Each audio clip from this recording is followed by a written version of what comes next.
So Tom and I are heading out for the first time this season. It's a particularly nice day in March. We're talking March 19th. Tom has got this new little equipage for the Brooklyn. Look at that. I might have to find me one of those. That's kind of cool. You can actually get your lures up. The only problem is fighting a fish. It might be a little high. Yeah, well, again, I haven't used it yet, so I might have to move it. I don't know. Yeah, but hey, I like it. It's a good idea. So Tom is basically field testing this Toyota Tacoma. What's it called, Tom? The Trail Hunter.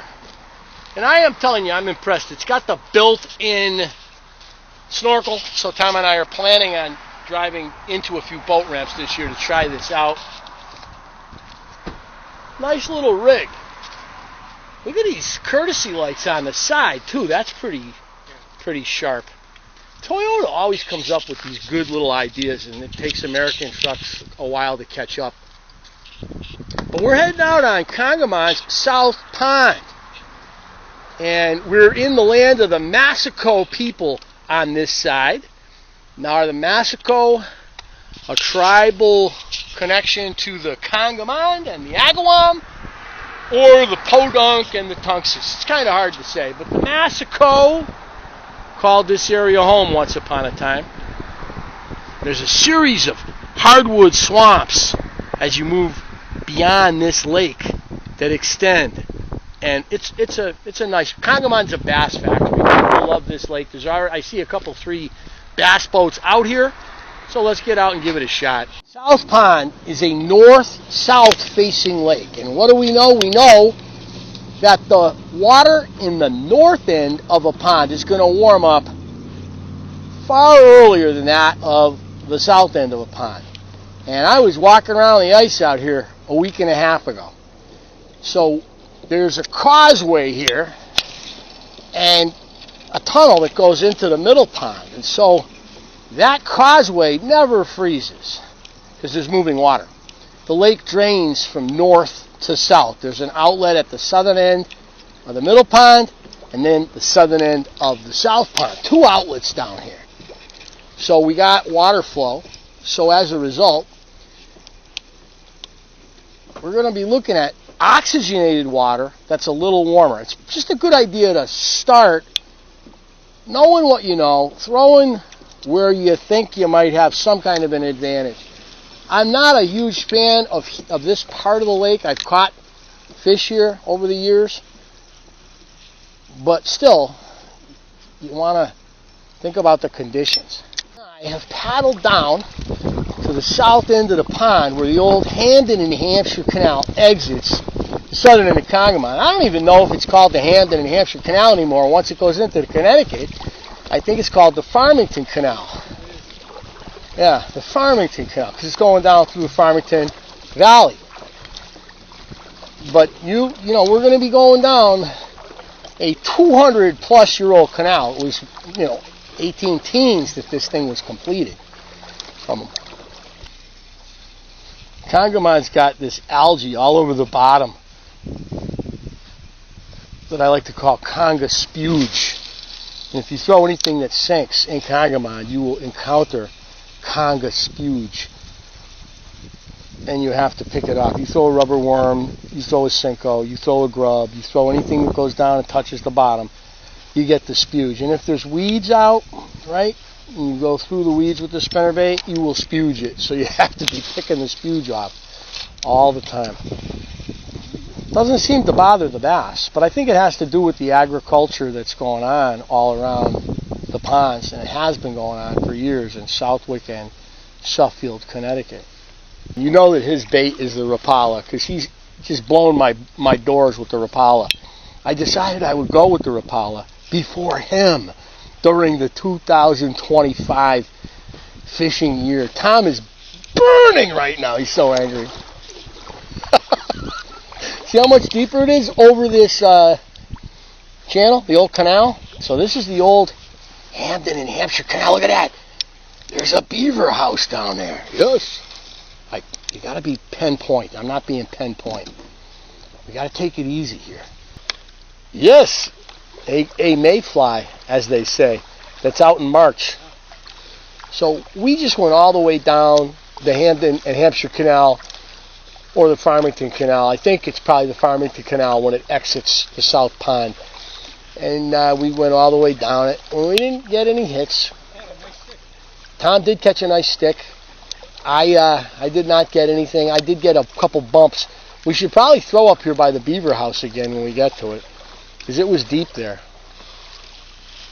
But we can fish our way back and see what happens. When there's no boats out, this is quite a peaceful pond. However, there's bass tournaments on this every Thursday. There's bass tournaments, big ones, a couple times a month. There's so many other places to fish on life at Congamond. Still in the south end, but we've come out a bit to where the drop-off is. And I just had a pickerel follow me up. Now, I don't know. It's not good luck to start your year with a slime dart, but I'll take one right now. Right, Tom? It's early in the year. I'll take a slime dart. A little largemouth, it looks like. Now, what was he using is the question. Did he pull out the Rapala? He did. I knew it.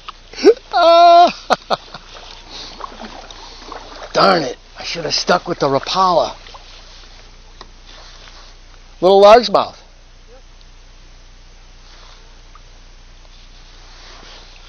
Well, that's something. It's something on March 19th.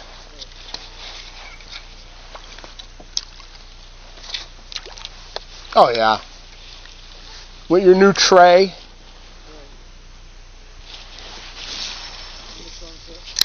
And where did he hit? Were you just jiggling it or what? Yep.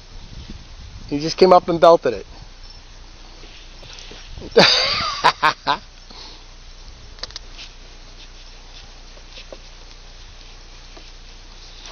That's like your first Congamond fish ever, probably. I think that you might be right. Just saying to Tom, this bay is shallow. That shore across from me has been getting the sun all day over here and in the afternoon here. There's a big brook coming in, so there's going to be oxygen in the water. There might be two brooks coming in here. And there's a lot of weeds that are going to be up, and so there's structure and cover. So there's going to be a lot of minnows and bait fish that are in here just because they want that. So it makes sense that there would be active fish here. Tom has found them with the Rapala.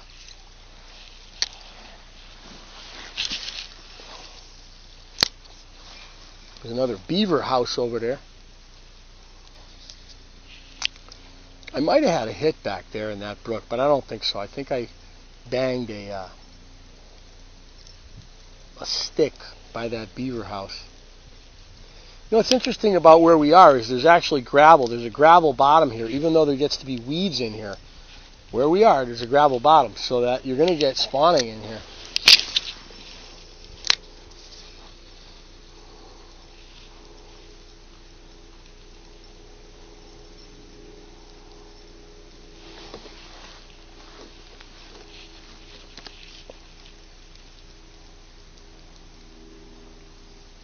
Yep. There's the lead bird. Probably coming back from the Hudson River environs. Either that or where the Housatonic enters the Connecticut. They're heading north. Of course, they could be local corn-fed geese. Any other bumps, Tom? I put on the chatterbait. A lure that I done really well in the spring, but I'll often neglect to throw it.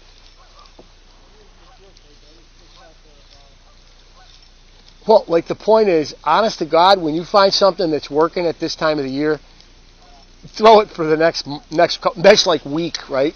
2 weeks. It's working. We know they like the minnows, so but were you on the surface when it hit? Yeah. So that's what I was saying. I've done actually in that pond by Hamden Ponds.